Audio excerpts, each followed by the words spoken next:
نماز جنازہ کی چاروں تکبیریں صرف امام ہی نہیں بلکہ ہر پڑھنے والے مقتدی کے لیے پڑھنا ضروری ہیں، اور یہ چاروں تکبیریں ایسے ہی ہیں جیسے نماز کی 4 رکعات ہوتی ہیں۔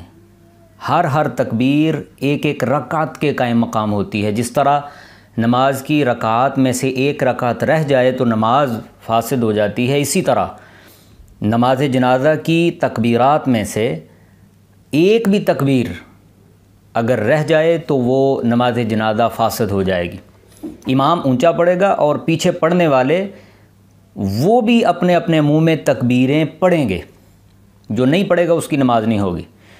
اس کے ساتھ ساتھ یہ بھی ہے کہ جب صفیں بن جائیں نماز جنازہ کے لیے تو کیا لوگوں کا انتظار کرنا چاہیے؟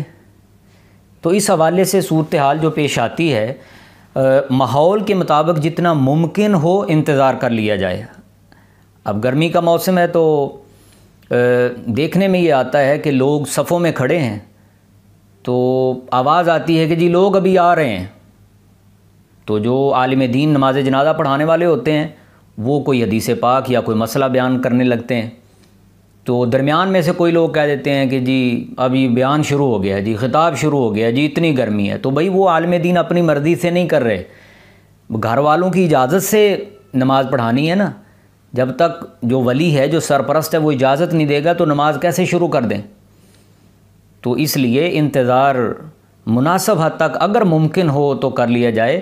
ویسے اس سلسلے میں یہ پیش نظر رہنا چاہیے کہ جو گھر سے نکل آیا ہے، جو پاس پہنچ چکا ہے، تو اس کی نماز تو ہو گئی، اور پھر وقت پہ پہنچنا چاہیے۔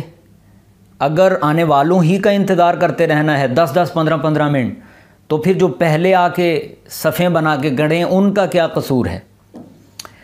تو اس سلسلے میں اگر کوئی مہمان آ رہے ہیں کوئی دور سے، تو ان کا انتظار ایسے بھی اگر کیا جائے تو سب کے لیے آسانی ہوگی کہ آپ نماز پڑھا لیں اور اس کے بعد جو چارپائی ہے اس کو وہاں پہ رکھیں تاکہ بعد میں وہ آ کے اس کا چہرہ دیکھ سکیں۔ یہ بھی ایک مناسب سچویشن اور صورتحال بن سکتی ہے۔